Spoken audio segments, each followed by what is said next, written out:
બોલો સ્વામિનારાયણ ભગવાનની જય, લક્ષ્મીનારાયણ દેવની જય, હરિકૃષ્ણ મહારાજની જય, રાધારમણ દેવની જય. ઈષ્ટદેવ પરમ કૃપાળુ પરબ્રહ્મ પરમાત્મા ભગવાન સ્વામિનારાયણ ભગવાને સ્થાપેલી બે ગાદીમાં, એક કાલુપુર અમદાવાદ અને એક લક્ષ્મીનારાયણ દેવ ગાદી વડતાલ, વિદ્યમાન આચાર્ય પરમ પૂજ્ય ધર્મ ધુરંધર 1008 આચાર્ય પ્રવર શ્રી રાકેશ પ્રસાદજી મહારાજ,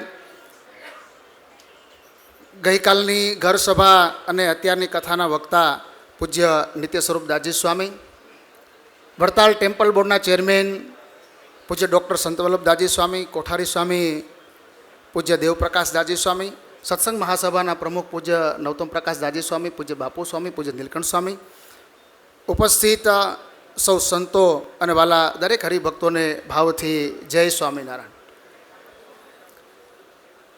સ્વામિનારાયણ ભગવાનનું પ્રાગટ્ય થયું અને નિષ્કોળાનંદ સ્વામીએ એક પંક્તિ લખી કે નોતી દીઠી નોતી સાંભળી રે, પ્રગટાવી એવી પુનીત પુરુષોત્તમ પ્રગટી રે. સ્વામિનારાયણ ભગવાનનું પ્રાગટ્ય થયું અને સ્વામિનારાયણ ભગવાન એવી દિવ્ય પરંપરા, એ આચાર્ય પરંપરા હોય કે સંતોની પરંપરા હોય કે સત્સંગીની પરંપરા હોય, એવી દિવ્ય પરંપરા સ્વામિનારાયણ ભગવાને આપી કે પૂર્વે ક્યારેય જોવામાં તો નથી આવ્યું પણ સાંભળવામાં નથી આવ્યું. એવી દિવ્ય પરંપરા એની સ્થાપના કરી અને એ પરંપરામાં આચાર્ય પરંપરાને પ્રવાહિત કરતા એવા પૂજ્ય રાકેશ પ્રસાદજી મહારાજ, એવા આચાર્ય મહારાજ આપને મળ્યા, જેમને ઠાકોરજીમાં તો પ્રેમ છે જ, સંતોમાં પણ એટલો પ્રેમ છે. અહીંયા હરિચરણ સ્વામીએ વાત કરીને એમ અમેરિકામાં જે પ્રતિષ્ઠા વિધિ 3 મંદિરોની થઈ, એમાં ક્યારેક ક્યારેક હું એ સાંભળતો હતો, એમાં મહારાજશ્રીનું પ્રવચન મેં સાંભળ્યું અને ત્યારે મહારાજશ્રીએ એવું કહ્યું કે આ સંપ્રદાય એ ગુણનો સંપ્રદાય છે.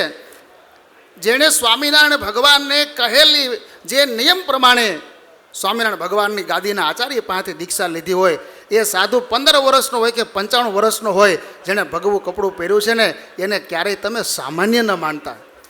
આ પૂજ્યપાદ આચાર્ય મહારાજ શ્રી એમને સંતો અને સત્સંગી પરત્વેની જે ભાવનાઓ છે એના શબ્દોમાં એ વખતો વખત વ્યક્ત થતી હોય છે. એવા આચાર્ય મહારાજ, હું મારા ગુરુને યાદ કરું, પૂજ્ય ભગવતચરણ સ્વામીને, આચાર્ય મહારાજ શ્રી પ્રત્યે અનન્ય ભાવ, અપાર પ્રેમ. એ કાયમ એવું કહેતા ગુણાતીતાનંદ સ્વામીને યાદ કરીને કે એક ગઈ જેવો રાજા અને રઘુવીરજી મહારાજ જેવા આચાર્ય આવે તો શું ના થાય. અને એવું લાગે છે કે એના રૂપમાં રાકેશ પ્રસાદજી પાસે આપને મળ્યા છે, કારણ કે એ તુલા રાશિ હતી અને આ તુલા રાશિ છે, અને બોલે એ તુલા રાશિ. એટલે આવો શુભક સંયોગ થયો છે. આચાર્ય મહારાજ શ્રી નાના સંતો હોય, મોટા સંતો હોય, નિખાલસપણે એમની પાસે જ્યારે જાય છે ત્યારે એટલા ભાવથી, એટલા પ્રેમથી મળતા હોય છે. ત્યારે આજના ગુરુ પૂર્ણિમાના પવિત્ર દિવસે સ્વામિનારાયણ ભગવાનની કૃપા આપણા સૌના ઉપર ઉતરે અને એમની ગાદી પર બિરાજમાન પૂજ્યપાદ ધર્મ ધુરંધર 1008 આચાર્ય મહારાજ શ્રી એમના આપણા સૌ ઉપર આશીર્વાદ ઉતરે. અને જે રીતે આ છેલ્લા 20-22 વર્ષમાં દક્ષિણ દેશનો સત્સંગ એ જે વધ્યો છે, અનેકવિધ જે મંદિરોના નિર્માણો, સત્સંગ વિકાસના જે કાર્યો થઈ રહ્યા છે, એ આ જ ગતિથી થતા રહે એવી ભગવાનના ચરણમાં પ્રાર્થના કરું છું. જૂનાગઢ રાધારમણ દેવ ટેમ્પલ બોર્ડના ચેરમેન પૂજ્ય પીપી સ્વામી એ આવવાના હતા પણ અનિવાર્ય સંજોગોને લઈ આવી શક્યા નથી, તો એમના વતીથી અહીંયા જૂનાગઢ મંદિરના મુખ્ય કોઠારી ધર્મકિશોર દાસજી સ્વામીની ઉપસ્થિતિ છે. એમના વતીથી અમારા ટ્રસ્ટી સભ્યોમાં ગ્રહસ્થ વિભાગમાંથી નટુભાઈ બોરીસાગર છે, એમના વતીથી અને પૂજ્ય શાસ્ત્રી સ્વામી હરિવલ્લભ દાસજી સ્વામી અમારા બોર્ડ સલાહકાર છે. તો તમામ રાધારમણ દેવ ટેમ્પલ બોર્ડ વતી અને અહીંયા બાલાજી મંદિરના કોઠારી સ્વામી વિવેક સાગર દાસજી સ્વામી એમની ઉપસ્થિત, તો આ સૌ સંતો વતી હૃદયથી પૂજ્યપાદ આચાર્ય મહારાજ શ્રીના ચરણમાં મારી ભાવવંદના વ્યક્ત કરી મારી વાણીને વિરામ. અસ્તુ. જય સ્વામિનારાયણ.